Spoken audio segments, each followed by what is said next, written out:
본문이 좀 길게 했습니다. 오늘 말씀의 제목은 하나님께 향한 소망이라 기도하고 시작하겠습니다. 하나님 아버지, 오늘도 너무나 귀한 말씀을 예배하여 주심을 감사합니다. 이 귀한 진리를 사람의 지혜로서는 깨달을 수가 없습니다. 사람의 설명으로서도 다 깨달을 수가 없습니다. 성령께서 우리 각 심령에 역사하셔서 이 진리의 비밀을 깊이 깨달아갈 수 있도록 도와주시고 인도해 주시옵소서. 감사합니다. 예수님 이름으로 기도합니다. 아멘.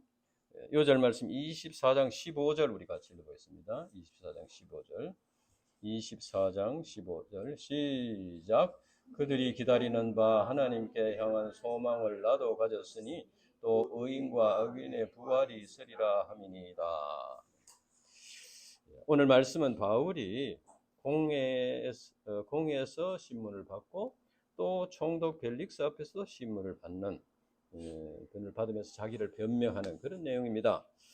본문 말씀은 바울이 그토록 많은 박해와 어려움을 당하면서도 흔들리지 않고 충성스럽게 사명을 감당할 수 있었던 그 이유, 그 원동력이 무엇인가 하는 것을 말해줍니다. 이를 통해서 우리의 그 제자의 삶, 우리의 그 사명인의 삶, 목자의 삶이 어디에 뿌리를 받고 있어야 하는가 하는 것을 가르쳤습니다. 이제 22장 30절부터 이제 23장의 말씀을 보면은 공회 앞에서 자신이 어떤 삶을 살았다 이렇게 고백을 합니다. 이튿날 천부장은 유대인들이 무슨 일로 고발하는지 알고자 하여 공회를 소집하고 바울을 그들 앞에 세웠습니다. 그때 바울은 공회를 주목해 보면서 지금까지 범사의 양심을 따라 하나님을 섬겼다고 말했습니다. 양심을 따라. 그런데 성경에 보면은 양심은 또 여러 가지 종류가 있습니다. 디모데전서 4장 2절에 보면은 화인 맞은 양심이다 이렇게 했고, 히브리서 10장 22절에 보면 악한 양심이다. 그리고 고린도전서 8장 7절에 보면 약하고 더러운 양심이다 이렇게 했습니다. 이것은 죄로 인해서 타락한 인간은 양심 자체가 병들었다 그 말이에요. 양심 자체가 병들어서 자기는 양심대로 산다고 하는데 병든 양심대로 사니까 그것은 죄 아래, 죄의 권세 아래 살게 된다는 것입니다. 그리고 이제 디모데전서 1장 5절, 히브리서 13장 18절, 베드로전서 3장 16절, 21절에 보면은 예수 그리스도를 믿음으로 죄사함 받고 의롭다함을 받고 하나님과 바른 관계를 맺은 자들은, 구원받은 자들은 선한 양심을 가진 자다 이렇게 되어 있습니다. 선한 양심을 가진 자. 그래서 사도 바울이 하나님을 섬겼다, 범사 양심을 따라서 하나님을 섬겼다는 것은 이제 예수님을 믿음으로써 의롭게 되고 또 하나님과 바른 관계를 맺은 자기의 선한 양심을 따라서 순종함으로써 하나님의 백성답게 살았다 그런 말입니다. 특히 하나님을 섬겼다, 이것은 영어 성경을 여러분이 자세히 보면은 I have fulfilled my duty to God이라고 했습니다. 그러니까 하나님에 대한 duty, 하나님의 백성으로서의 의무를 다 했다는 것입니다. 다. 하나님을 섬겼다는 것은 하나님께 뭘 도와달라고 이렇게 하는 것이 아니고 하나님께 대한 그 의무를 다 했다.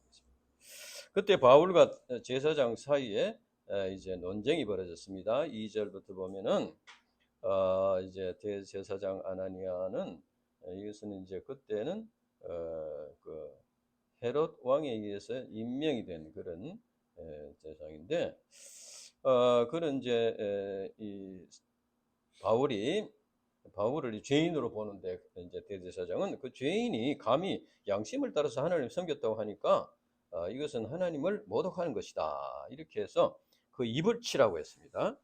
그런 모독한 말을 하니까 입을 치라.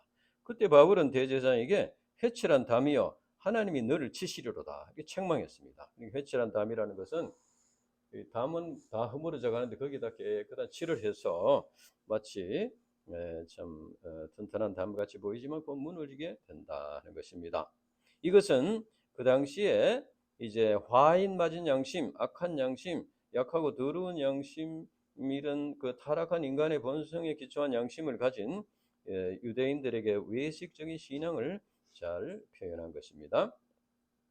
바울은 예수님께서 바리새인들을 책망하신 것처럼 공회원들의 그 불의와 거짓됨을 책망했습니다. 그러나 바울은 하나님의 대제사장을 욕하느냐 이런 말을 듣고는 그가 대제사장인 것을 몰랐다고 하며 출애굽기 22장 28절 말씀을 인용해서 사과의 뜻을 밝혔습니다. 그러니까 바울은 직책과 사람을 구분해서 이렇게 판단했다는 거예요. 그 사람은 타락을 해서 이렇게 책망을 했지만은 그 하나님의 그 이제 제사장 직분은 하나님의 종으로서 거룩하다. 그렇죠? 그래서 하나님의 직분 자체는 존중한다는 것입니다. 그래서 하나님의 종으로서의 직분을 존중하는 것은 곧 하나님을 존중하는 것이다. 바울은 공회 앞에서 자신에 대해서 이제 쭉 6절부터 보면은 자신에 대해서 변명을 합니다.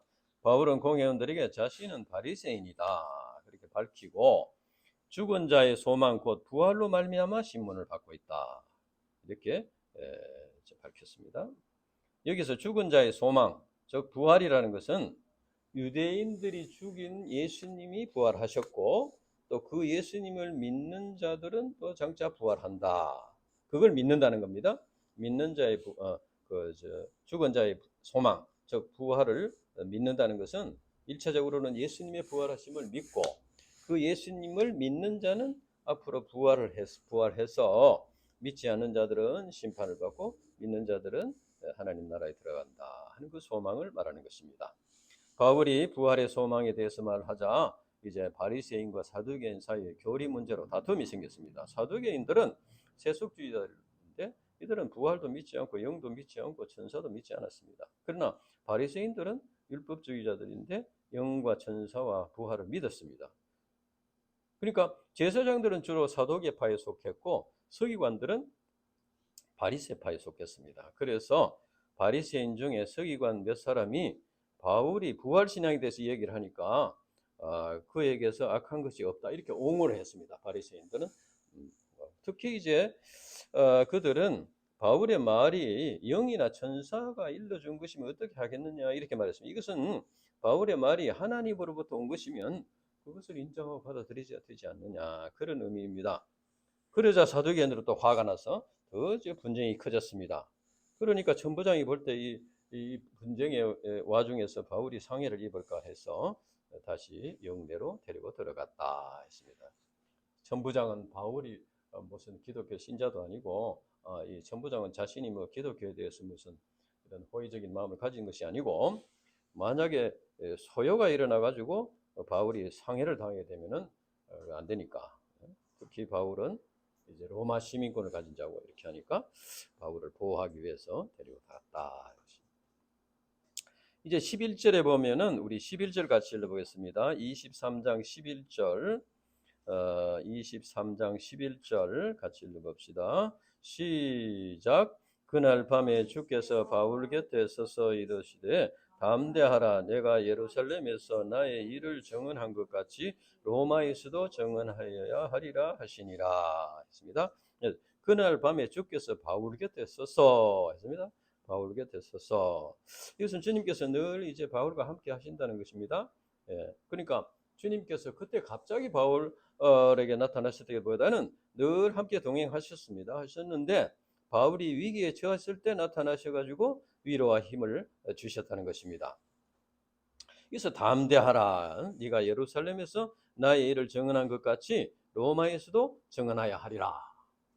자, 이것은 주님께서 이제 바울이 해야 할 일이 있으므로 그와 함께 하신다는 겁니다.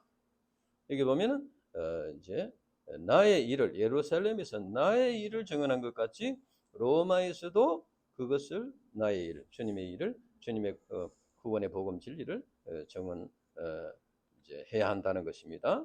그래서 바울이 로마에서 구원의 복음 진리를 전파해야 하기 때문에 주님께서 바울과 함께 하신다는 겁니다. 지켜주신다는 겁니다. 그래서 담대하라. 이것은 바울이 옥에 갇히고 또 죽을지도 모르는 그런 참 위기에 처해 있어도 바울에게 두신 하나님의 뜻과 소망은 변함이 없다는 것입니다. 그러니까 바울에게 두신 하나님의 뜻이 변함이 없으려면은 바울이 살아 있어야 되는 겁니다. 그래서 주님께서 바울이 죽지 않도록, 해를 입지 않도록 지켜주신다. 그러니까 하나님의 뜻은 우리 인간의 형편에 관계없이 절대적인 그 뜻이 이루어진다는 겁니다. 그리고 그게 이루어지려면은 이제 그것 일을 하는 사람을 도와주시고 지켜주시고 이렇게 보호해 주셔야 된다는 것입니다.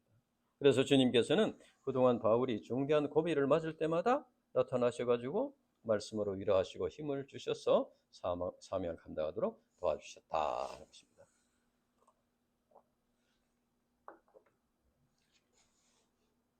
그 당시 바울은 주님의 음성을 듣고 유대인들의 모든 음모와 박해로부터 자기를 지켜 보호해 주셔서 반드시 로마에 보내실 것을 확신하게 되었을 것입니다.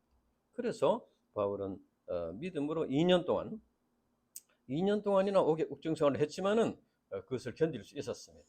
주님께서 함께 하셔서 반드시 로마에 가서 복음을 전할 수 있도록 하나님께서 도와주신다. 이것을 믿었기 때문입니다. 예수님께서도 제자들에게 약속의 말씀을 주셨습니다. 요한복음 16장 33절에 보면 이것을 너희에게 이르는 것은 너희로 내 안에 평안을 누리게 하려 함이라. 세상에서는 너희가 환난을 당하나 담대하라. 내가 세상을 이겼노라. 그리고 마태복음 28장 20절에 보면 볼지어다 내가 세상 끝날까지 너희와 항상 함께 있으리라 약속하셨습니다.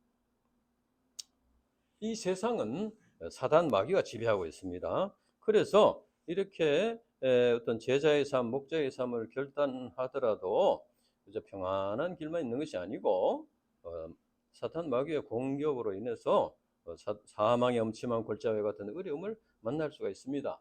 우리가 이제 제자의 삶, 목자의 삶을 결단하더라도 어려운 일을 만날 수 있습니다. 사탄 마귀의 공격이 있습니다. 그러나 세상을 이기신 주님, 사단 마귀의 권세를 이기신 주님께서 제자의 삶을 사는 자들과 항상 함께 하신다고 약속하셨습니다. 이것은 주님의 약속입니다. 그러니까 우리가 주님께 함께 해달라고 막 손바닥이 발바닥이 되도록 빌어야지 함께 하는 게 아니고 이미 함께 하신다고 약속하셨습니다. 다만 주님께서는 우리의 개인의 영달을 위해서 함께 하시는 건 아닙니다. 주님의 뜻을 행하고 또 하나님의 말씀에 순종하고 또 주님이 맡기신 일을 하는 자들에게 주님께서 그 일을 할 수 있도록 함께 하시고 길을 예비해 주시고 도와주시고 인도해 주신다는 겁니다. 그래서 우리는 주님께서 함께 하심을 믿는 믿음을 달라고 우리가 기도해야 됩니다. 우리가 기도를 하는 것은 주님 나와 함께 해 주시옵소서 이렇게 할 게 아니고 함께 하시는 주님을 믿는 믿음을 달라고 이렇게 기도해야 됩니다. 그리고 우리가 주님께서 맡기신 일을 힘써 감당하면 주님께서 함께 하심으로써 이 승리가 보장되어 있다는 것입니다. 이 시간 주님께서 우리에게도 말씀하십니다. 담대하라. 네가 나의 일을 이 캠퍼스에 증언하여야 하리라. 이렇게 말씀하십니다. 그래서 우리가 이제 열심히 그 일을 할 때 주님께서 지켜주십니다. 인도해 주시고 보호해 주시고 도와주신다. 필요한 것을 채워주신다. 그러면 실제로 이제 주님께서 바울을 어떻게 도와주셨느냐? 이제 12절부터 쫙 그 이제 스토리가 나옵니다. 그래서 이제 보면은 그 당시 공회는 양분되어서 이제 분쟁이 일어났고 또 천부장은 굉장히 이제 그 바울에 대해서 신중한 태도를 취하고 있었습니다. 그래서 이 유대인들이 합법적으로 바울을 죽이기가 힘든 형편이었습니다. 그래서 그 유대인들 중에 40명이 결사대를 조직해가지고 바울을 죽이기 전에는 먹지도 않고 마시도 않겠다.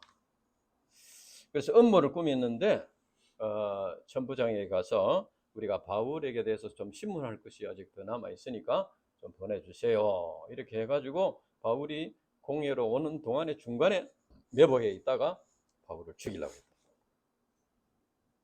그런데 이 음모가 바울의 생질이 이것을 알고 이 음모를 바울에게 알려주고 또 바울이 천부장에게서 말하라 이래가지고 천부장이 이제 알고는 그날 밤에 군인들을 동원해서 벨릭스 총독에 호송을 했습니다. 왜냐하면 이 바울이 자기 그 관할에 있는 동안에 바울에게 무슨 사고가 생기면 자기 책임이기 때문에 이렇게 해서 안 되겠다 이래가지고 그날 밤에 곧바로 그래서 총독한테 이제 떠맡긴 것이죠. 그럼 자기 책임은 면하겠습니다.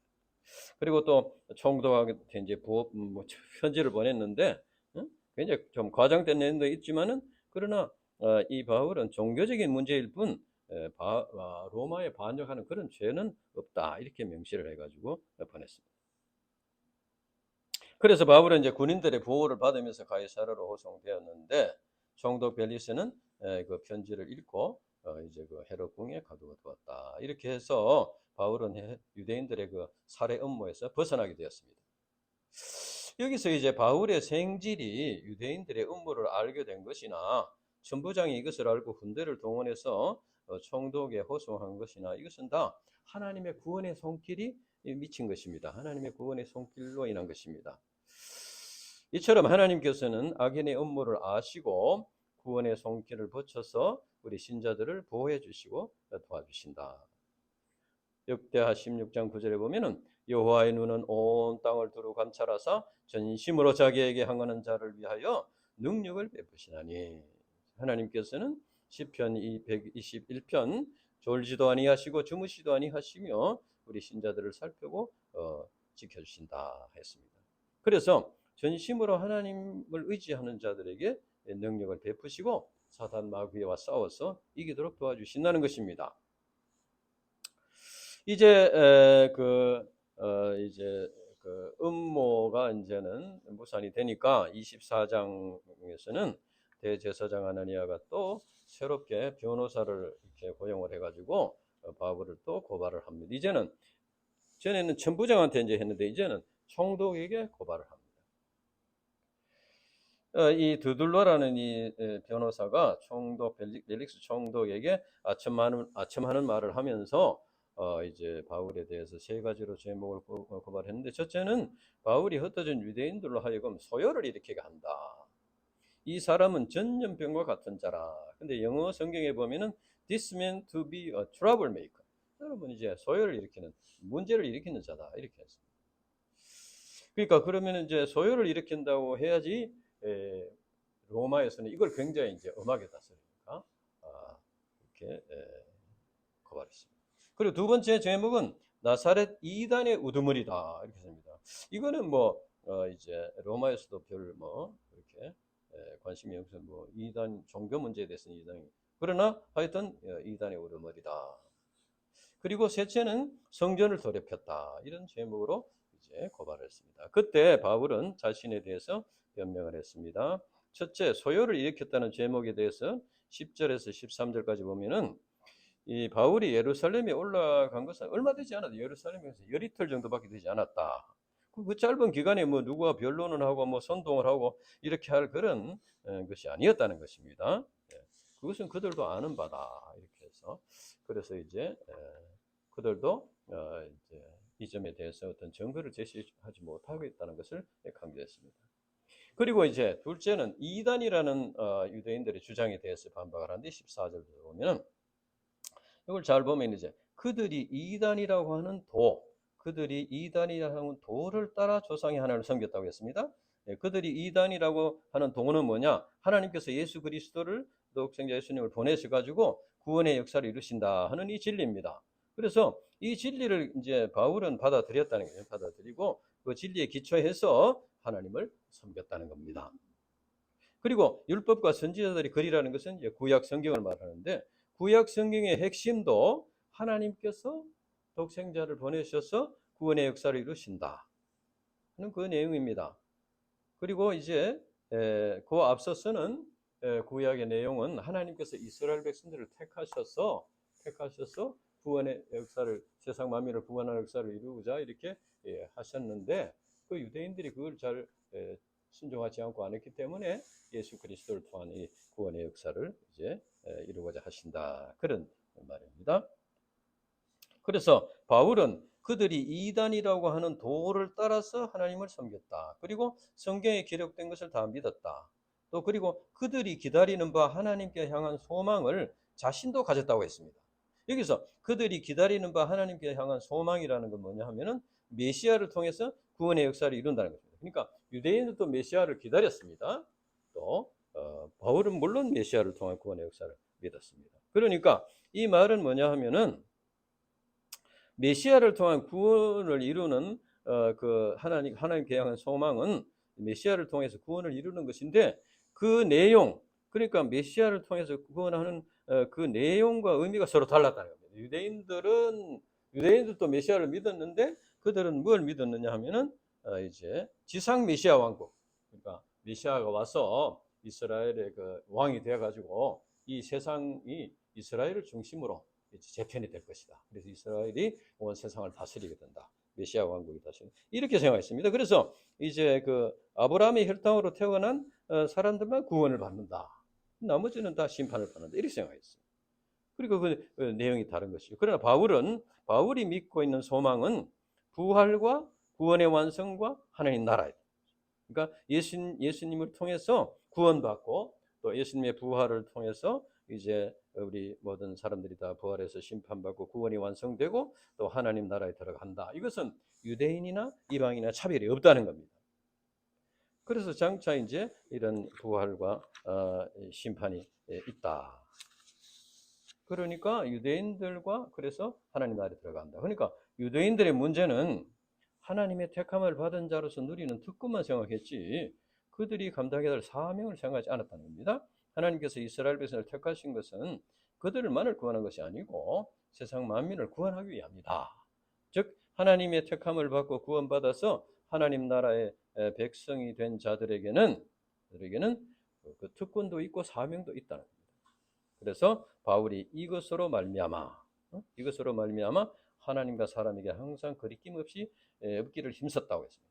그러니까 하나님께 대한 소망, 즉 부활과 하나님 나라에 대해 소망을 이제 삶의 목적으로 삼고 살아왔다는 겁니다. 하나님께서 자기를 구원하신 그 의미, 뜻을 영접하고 하나님의 뜻은 세상 만민을 구원하는 것입니다. 그것을 이제 목적으로 삼고 살아왔다. 그래서 이것은 곧 하나님께서 독생자 예수 그리스도의 십자가 복음 진리로서 자기를 구원하신 목적에 충실한 삶을 살았다. 다시 말하면은 하나님께 대한 소망, 즉 부활과 구원의 완성과 하나님 나라의 그 소망이 바울의 그 사명의 삶, 목자의 삶의 원동력이었다는 겁니다. 이것은 바로 이제 우리 오늘날 신자들이 가져야 할 하나님 안에서의 진정한 소망이다. 이것입니다. 하나님께서 독생자 예수님을 이 땅에 보내셔서 십자가의 희생제물이 되게 하심으로써 우리가 이제 구원을 받게 됐습니다. 이것은 너무나 큰 사랑입니다. 너무나 큰 축복이고, 그래서 하나님의 크신 사랑을 받고 구원받은 자들은 그러면 어떤 삶을 살아야 되느냐?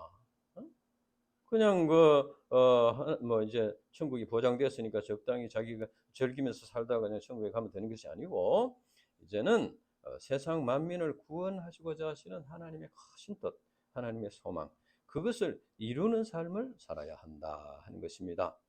물론 이것은 우리 신자들의 힘으로 하는 수 있는 것은 아니고 하나님께서 그것을 감당하고자 하는 자들에게 능력을 주시고 또 위기에서 보호해 주시고 또 그것을 감당하는 삶을 살는데 필요한 것을 채워주시고, 그래서 하나님의 소망을 이루도록 도와주신다는 것입니다.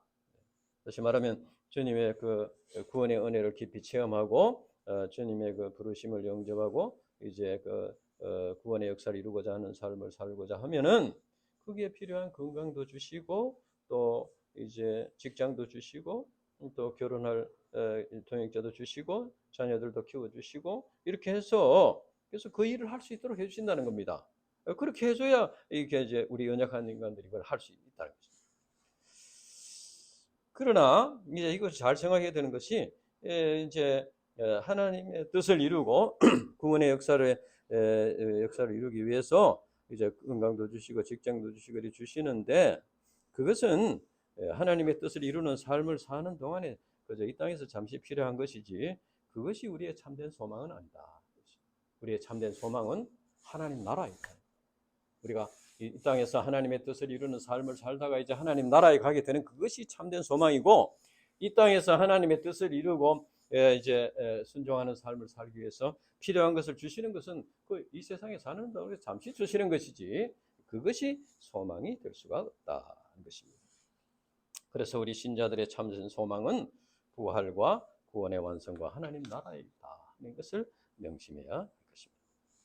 이제 바울은 이제 율법을 어기고 성전을 더럽혔다는 제목에 대해서도 이제 반박을 합니다. 17절에서 20절까지 보면은 이제 바울이 예루살렘에 간 것은 이제 동족들이 전달할 그런 구제헌금을 가지고 가서 또 성전에서도 결례를 행하고 이렇게 해서 유대인들의 유대인들을 이해를 구하고자 이렇게 오해를 풀고자 이렇게 했다는 것입니다. 그러니까 그때는 뭐 어떤 소동이 일어난 것도 없고 어떤 뭐 모임도 없었고 소동도 없었다는 것입니다.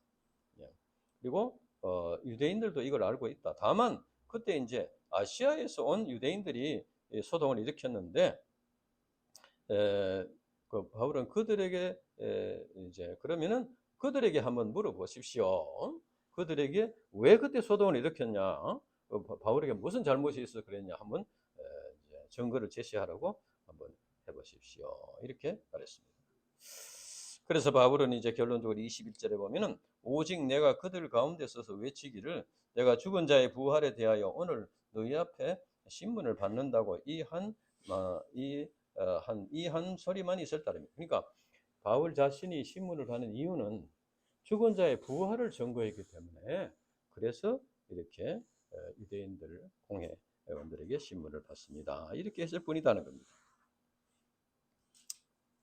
그러나 죽은 자의 부활 자체는 유대교의 주장과 일치하기 때문에 그들도 그렇게 믿기 때문에 그것이 소송거리는 될 수 없다는 거죠.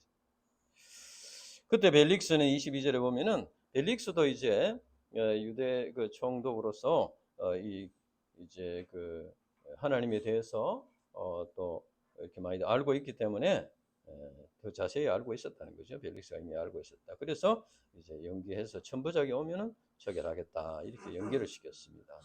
그래서 백부장그 23절에 보면은 바울을 지키는데 자유를 주라고 했습니다. 친구들을 이렇게 만나도록 해주라 이렇게 했습니다. 이것은 바울에게 죄가 없다는 것을 간접적으로 이제 인정하는 것이죠.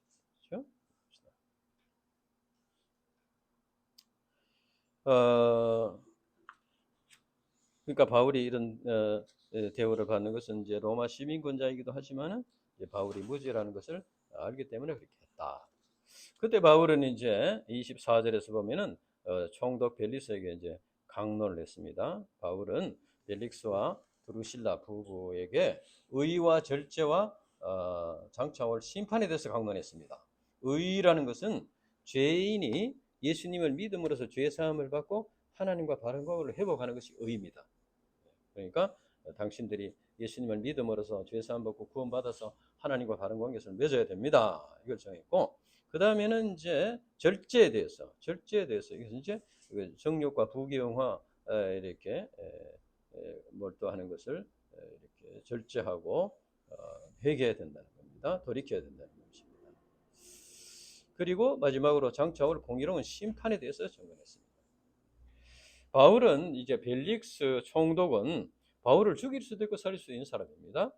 그러니까 이제 좀 듣기 좋은 말만 이렇게 할 수도 있고, 듣기 좋은 말을 해서 이렇게 좀 잘 보여가지고 이제 죽지 않도록 이렇게 할 수도 있었는데, 그러나 담대하게 회개의 메시지를 전했습니다. 이것은 바울이 사람을 두려워하지 않고 생명의 주인이신 하나님을 믿었기 때문에. 그러자 벨릭스는 두려워해서 강론을 중단시켜두겠습니다. 의와 절제와 하나님의 심판에 대해서 메시지를 하니까 양심의 가책을 받았던 것 같습니다. 그래서 그때 이제 회개하시면 좋았을 텐데 회개하지는 않고 그냥 바울을 돌려보냈다. 근데 이제 벨릭스가 바울이 무죄한 것을 알면서도 놓아주지 않는 것은 바울에게 어떤 동원을 받을까 뇌물을 받을까 하는 욕심 때문이었습니다. 그리고 벨릭스 후임으로 온 베스도 총독도 또 이렇게 정치적인 목적으로 바울을 계속 가두어 두었습니다. 그런데 이렇게 바울이 가이사라에서 2년 동안 옥중에서 지내야 했는데 여기는 놀라운 하나님의 섭리가 있습니다.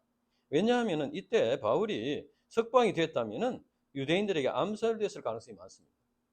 40명이 결사대를 조작해가지고 죽기 전에는 먹지도 않고 마시지도 않겠다고 했는데 그냥 바울을 풀어주면은 바울이 자기를 지킬 수가 없는 것이죠. 감옥에 갇혀 있었으니까 생명을 유지할 수 있었고 그 길로 이제 나중에 로마에까지 가게 되는 것이죠.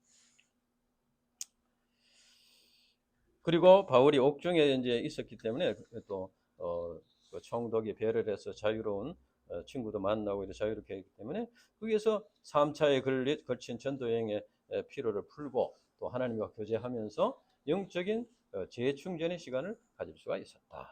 그래서 이제 로마의 복음을 전할 준비를 할 수 있었다는 것입니다. 이와 같이 이제 모든 일에는 참 하나님의 섭리가 있다는 것입니다. 로마서 8장 28절에 보면 우리가 알거니와 하나님을 사랑하는 자들에게는 모든 것이 합력하여 선을 이루느니라 했습니다. 우리 신자들이 만나는 그 일들 속에는 감옥에 계속 갇혀 있는 것은 좀 억울한 일같이 보이지만 오히려 그 속에 하나님의 섭리가 있다는 겁니다. 겉으로 보기에는 불행한 일같이 보이는 일에도 그 속에 하나님의 뜻과 섭리가 있다. 결과적으로는 하나님의 선하신 뜻을 이루신다 하는 것입니다. 그래서 우리는 이제 그 하나님의 그 섭리, 사랑을 믿고 어려운 좀 좋지 않은 일을 우리가 만나더라도 그 속에 하나님의 섭리가 뜻이 있다는 걸 믿고 이게 감당해야 된다.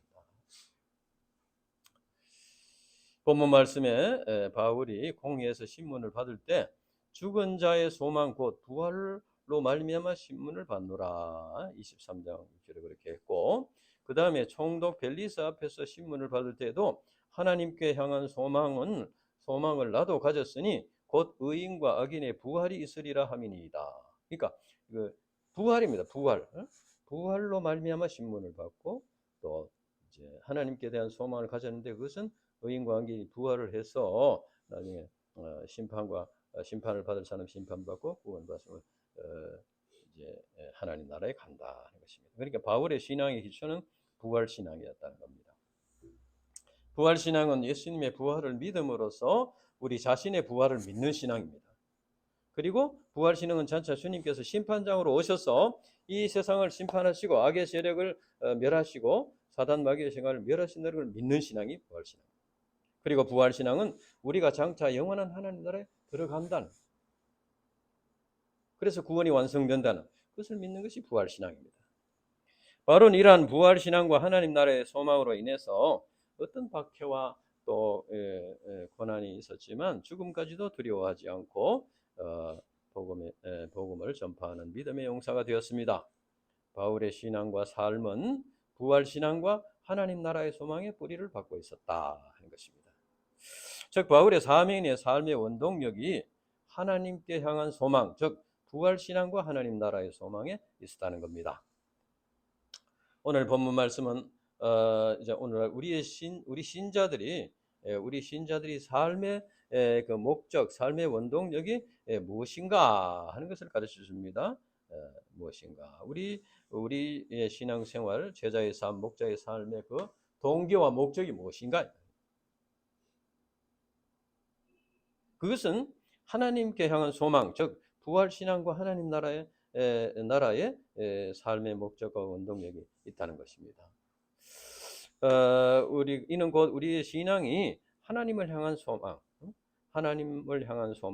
즉 장차 부활해서 하나님 나라에 들어간다, 우리 구원이 완성된다 하는데 거기에 이제 뿌리를 두고 있다.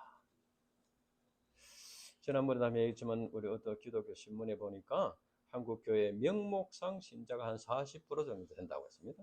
명목상 신자가 40% 정도. 그러니까 명목상 신자라는 것은 이것은 이제 한마디로 말하면 부활 신앙과 하나님 나라에 대한 소망이 없다는 것이죠. 이것은 겉으로 보기에는 뭐 신앙생활을 하는 것 같아도 실제적으로는 이 세상 것을 추구하는 그런 자들이다 하는 것입니다. 그러나 우리의 지금 삶의 원동력이 무엇이냐? 우리의 삶의 뿌리가 어디에 두고 있느냐? 사람들이 볼 때는 좀 잘 판단하기가 어려운 점도 있습니다. 그 사람이 하나님 나라의 소망을 보고 사는지 이 세상의 것을 추구하고 사는지 사실은 잘 모르는 것도 있습니다. 그러나 하나님은 아십니다. 하나님은 정확하게 아셔요. 그래서 그 열매로서 나타나게 된다. 예수님도 그렇게 말씀하셨습니다. 열매로서 그들을 알리라. 그래서 우리 신자들은 어떤 사람들에게 어떻게 보이느냐 하는 게 중요한 게 아니고 하나님께서 인정하시는 삶을 살아요. 하나님께서 인정하시는, 그러니까 축복을 주시는 분도 하나님이시고 징계를 하시는 분도 하나님이시고 우리를 구원하시는 하나님이시다. 그러니까 사람끼리 서로 참 이렇게 덕담을 주고받고 이렇게 한다고 해서 된 게 아니고 하나님께서 인정하시는 삶, 인정하시는 믿음, 그것을 가지고 살아야 된다. 우리가 부활신앙과 하나님 나라의 소망을 굳게 붙잡고 순종하는 삶을 살 때 이 불의한 세상에서 어떤 어려움을 당하더라도 하나님께서 함께 하심으로써 승리의 삶을 살 수가 있다는 것입니다. 그리고 우리가 어떤 문제를 만나더라도 그 속에는 하나님의 놀라운 섭리와 선하신 뜻이 있는 것을 우리가 믿을 수가 있다. 우리가 하나님 앞에서 올바른 삶을 살 때, 하나님 나라의 소망을 두고 이렇게 살 때 어떤 일을 만나더라도 그 속에는 하나님의 섭리가 있다 하는 확신을 가질 수 있습니다. 그래서 그것을 이겨나갈 수 있다는 것입니다. 그래서 우리가 이제 진정한 우리가 가져야 될 그 소망은 하나님께 향한 소망, 바로 부활 신앙과 구원의 완성과 하나님 나라에 대한 소망을 가지고 이제 승리의 삶을 살아야 되겠습니다. 기도하고 마치겠습니다. 하나님 아버지 감사합니다. 오늘 이제 이 사도 바울이 참 많은 박해를 받고 어려움 속에서도 이제 주님이 주신 그 사명, 이방인에게 복음을 전하는 이 사명을 참 감당하고자 했을 때 주님께서 보호해 주시고 또 지켜주시고 힘을 주시고 위로해 주시고 도와주시는 이 놀라운 섭리 가운데 인도해 주시는 이 귀한 말씀을 우리에게 주셔서 감사합니다. 우리가 이제 이 세상에 참 험한 세상에 살면서 이제 오직 이제 하나님의 뜻을 이루고 하나님을 붙잡고 하나님께 소망을 두는 믿음의 삶을 살 때 이 세상에서 승리할 뿐 아니라 영원한 하나님 나라의 소망을 이루게 될 것을 믿습니다. 우리에게 이 믿음과 확신을 주시옵소서. 감사합니다. 예수님 이름으로 기도합니다. 아멘.